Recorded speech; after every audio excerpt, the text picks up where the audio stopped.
नागसेन कस्बे में एक मां बेटे ने सूदखोरी और जबरन वसूली कर आतंक मचा रखा था।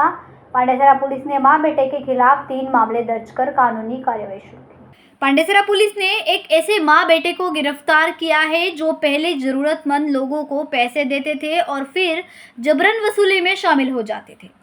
शहर के नागसेन कस्बे में दोनों मां बेटे ने सूदखोरी और रंगदारी वसूल कर आतंक मचा रखा था। इतना ही नहीं, वे बिल्डिंग की फाइल भी ले लेते थे।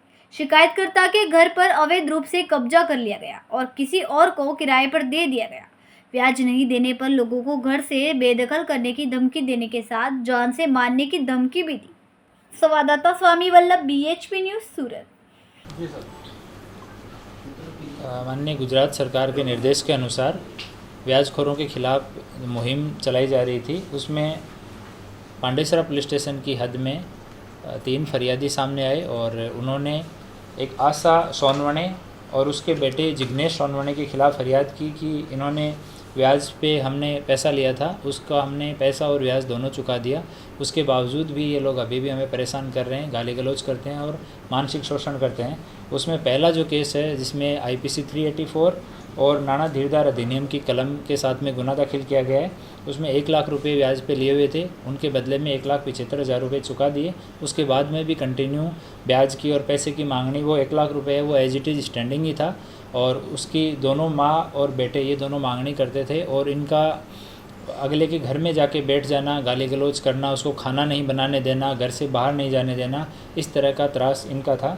दूसरा जो इनके खिलाफ फरियादी आया, उसमें फरियादी ने इनसे 1,75,000 रुपये अपनी धर्मपत्नी के इलाज के लिए ब्याज पे लिए थे। उसी समय पे 1,75,000 रुपये ब्याज पे दिए। उसके बदले में 2,27,000 रुपये के कागज़ पे इन लोगों ने साइन करवाए और साइन करवा के उसका मकान जो है वो ख़रीद लिया। उसमें लिखान कर लिया कि ये मकान जो है वो मैं इनको बेचान करता हूँ। तो उसी टाइम पे इसने 50,000 रुपये ज़्यादा का लिखान करवा लिया। उसके बाद में कंटिन्यू ब्याज लेते रहे, ये पैसा जो है वो भी चुका दिया गया, लेकिन इसके मकान की फ़ाइल अभी भी उनके पास है और उस मकान पे कब्जा करके उसमें दूसरा किराएदार इसने बिठाया हुआ है। तो उसकी फरियाद पे IPC 386 और नाना धीरदार अधिनियम के तहत FIR दर्ज की गई है।